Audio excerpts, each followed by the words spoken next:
Semuanya, kami di sini dari kelompok 8, kami akan mempresentasikan tugas jurnal kami yang telah diberi oleh Pak Pras dengan judul pemilihan smartphone untuk anak kuliah menggunakan metode TOPSIS. Di sini saya sendiri sebagai anggota kelompok 8 Agustin dengan akhiran 47, dan juga ada Jessica, Maes, Jean, Buyabes, dan juga Moses. Langsung saja kita masuk ke pembahasannya di sini. Kita serahkan kepada Maes. Baik, kita akan menjelaskan tentang hasil dan pembahasan. Di sini perhitungan serupa dilakukan untuk seluruh nilai dalam tabel. Perhitungan normalisasi lengkap menyebut X2 untuk masing-masing kriteria. Yang pertama ada kriteria 1, di sini ada X2 sama dengan 14, 23, 4, 21, 25. Yang kriteria 2 itu ada 10, 29, 25, 99.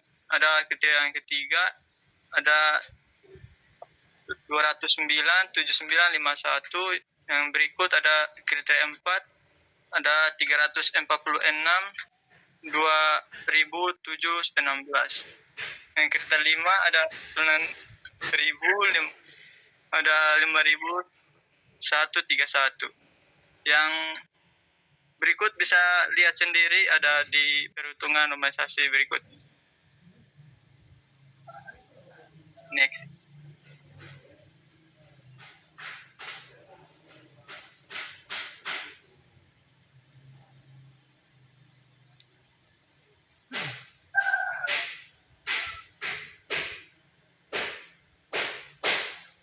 Berikut hasil dan pembahasan untuk normalisasi data top 6 perbandingan HP di harga 5 juta sampai 6 juta. Berikut ini adalah hasil normalisasi data dengan metode TOPSIS menggunakan vektor normalisasi, dan pembahasannya itu bisa dilihat di tabel A0 dan normalisasinya itu. Next.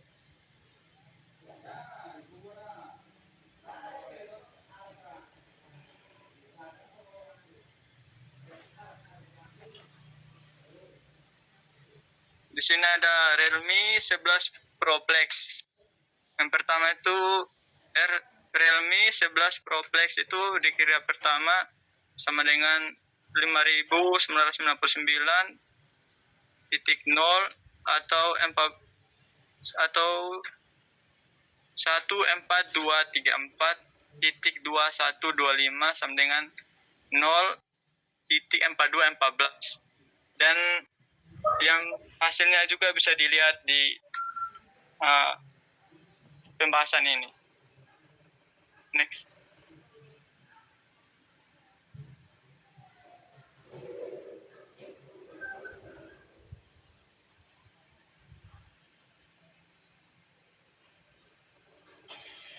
Baik, di sini saya akan menjelaskan tentang hasil pembahasan berikutnya, yaitu poin kedua dan juga ketiga dari slide 9.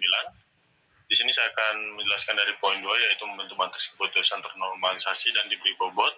Dan telah diberi itu ada 5 kriteria berdasarkan 6 HP yang telah kami buatkan, yaitu ada harga, RAM, daya pengisian, total resolusi kamera, dan juga fitur tambahan. Untuk para bobot-bobotnya bisa dilihat di sini, yaitu bobot untuk harga 030 yaitu 30%, RAM dan ROM juga bobot di 25%, daya pengisian di 20%, total resolusi kamera 15%, dan fitur tambahan ada di 10%. Bisa dilihat di sini untuk bagian cost dan benefitnya. Untuk semuanya benefit kecuali harganya, yaitu cost, karena cost itu adalah pengeluaran dari kriteria kelima ini.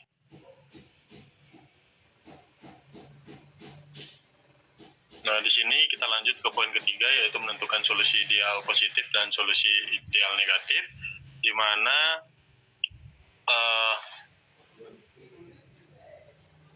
Vivo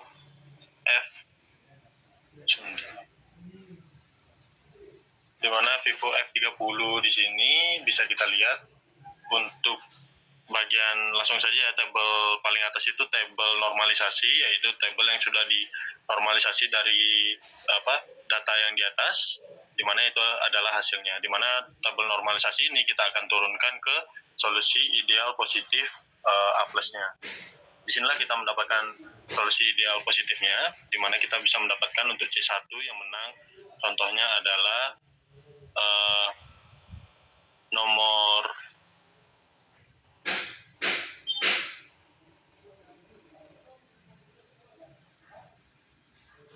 yaitu di Redmi Note 13 Pro Plus, yang dimana harga termurah dan juga nilai terkecil dari cost-nya. Untuk di C2 bisa kita lihat dia memenangkan 5091, sama juga yaitu Redmi Note 13 Plus. Untuk di kriteria ketiga 5720 bisa kita lihat di sini,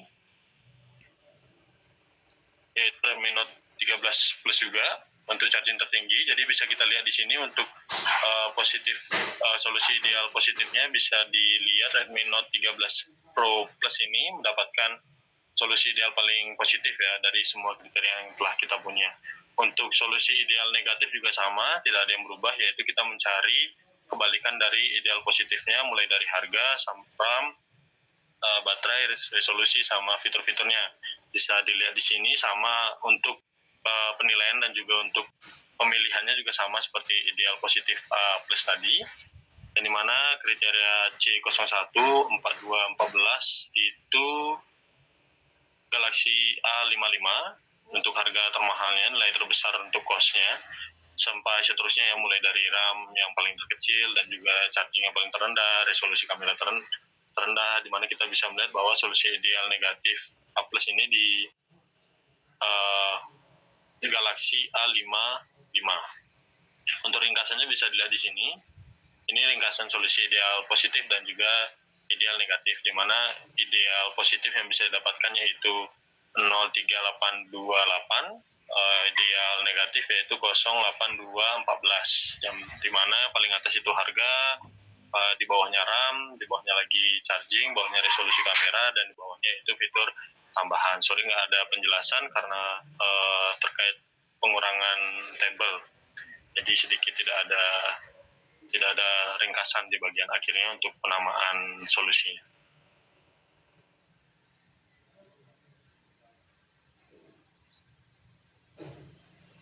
Oke, kita masuk ke jarak setiap alternatif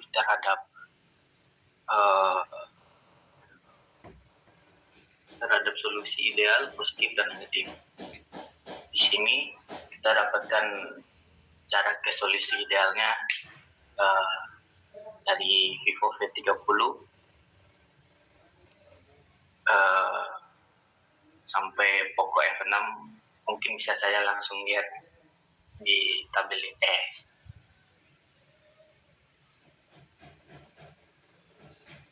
tabel pembahasan ini. Sekian. Baik, selanjutnya itu langkah-langkah perhitungan beserta rumusnya, yang dimana yang pertama itu normalisasi matrik keputusan. Itu sudah ada rumusnya, di mana XIJ sama dengan nilai asli dari alternatif ke I terhadap kriteria ke J. RIJ sama dengan nilai normalisasi. Yang kedua yaitu matrik ternormalisasi terbobot, di mana WJ sama dengan bobot kriteria ke J. Selanjutnya itu tentukan solusi ideal positif dan negatif. Kriteria benefit semakin besar semakin baik. Ini ambil nilai maksimum untuk A positif dan minimum untuk A negatif. Yang kedua itu kriteria cost, yaitu contoh harga, mengambil nilai minimum untuk A positif dan maksimum untuk A negatif. Selanjutnya itu hitung jarak ke solusi ideal positif dan negatif. Sudah ada rumusnya, bisa dilihat di tabel pembahasan. Yang kelima itu hitung nilai preferensi, itu juga ada rumusnya, yaitu VI sama dengan DI negatif per DI negatif plus tambah DI positif. Nilai-nilai yang menjadi dasar peringkat semakin tinggi semakin baik.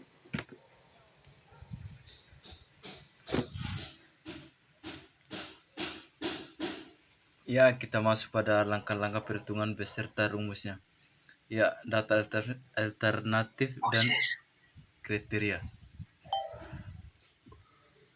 Ya, kita masuk pada langkah-langkah perhitungan beserta rumusnya. Data-data alternatif dan kriteria. Di sini kita lihat ada merek HP, harga, dengan RAM, daya isi, kamera, dan fiturnya. Ada HP Redmi Note 13 Pro Max Pro Plus dengan harga 5.999 dengan RAM 12, daya isinya 120, kamera 320, fiturnya 5. Dan di sini ada beberapa HP juga, kita bisa lihat di slide.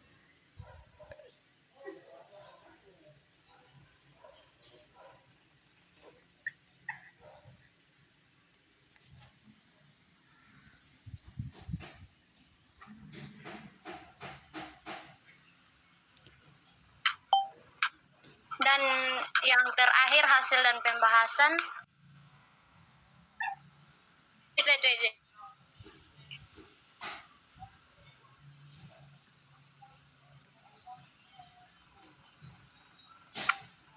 Kita langsung saja. Yang pertama, dalam tabel tersebut ada peringkat HP nilai referensi. Yang pertama ada merek HP Redmi Note 13 Pro dengan harga 1 juta.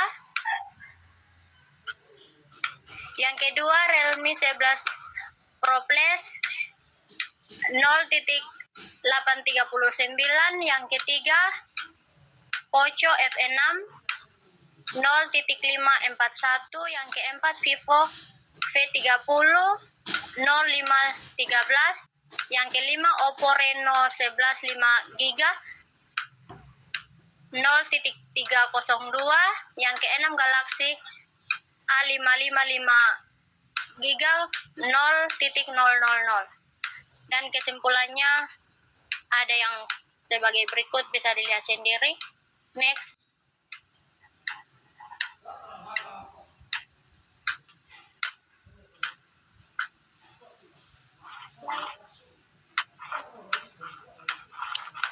Berikutnya ada hasil dan pembahasan. Di sini HP terbaik Redmi Note 13 Pro Plus. Alasan kenapa Redmi Note 13 Pro menjadi yang terbaik: yang pertama, kamera terbaik. Yang kedua, kamera belakang mempunyai 200 megapiksel dengan OIS, sangat unggul untuk fotografi detail dan stabilitas video. Yang berikut, fast charging tercepat 120W fast charging yang tercepat di antara semua pesaing. Kapasitas memori besar, mempunyai RAM 12GB dan penyimpanan dapat 512GB, dan juga bisa memadai untuk multitasking dan penyimpanan besar.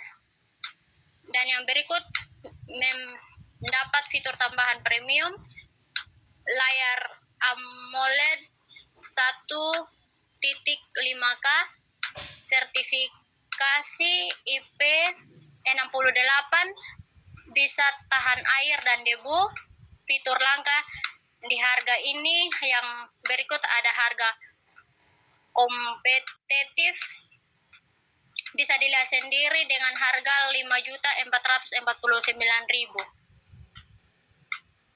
Next.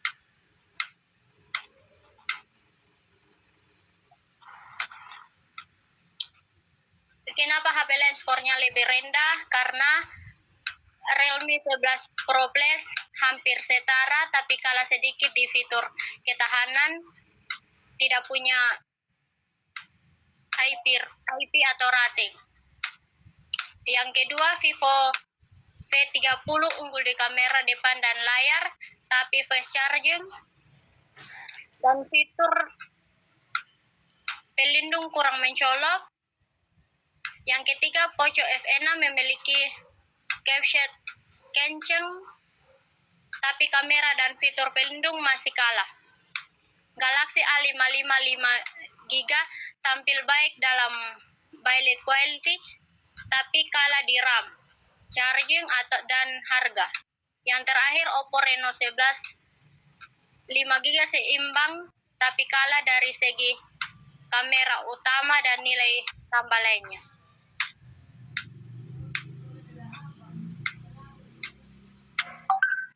Ya, sekian hasil dari presentasi kami. Di sini kita dapat menyimpulkan berdasarkan hasil pengujian dan pembahasan yang telah dilakukan, maka dapat disimpulkan metode TOPSIS terbukti efektif dalam membantu mahasiswa dalam memilih smartphone yang sesuai dengan kebutuhan. Dalam studi ini, smartphone telah dievaluasi secara cermat berdasarkan kriteria seperti kapasitas RAM, baterai, resolusi kamera, harga, dan lain-lain.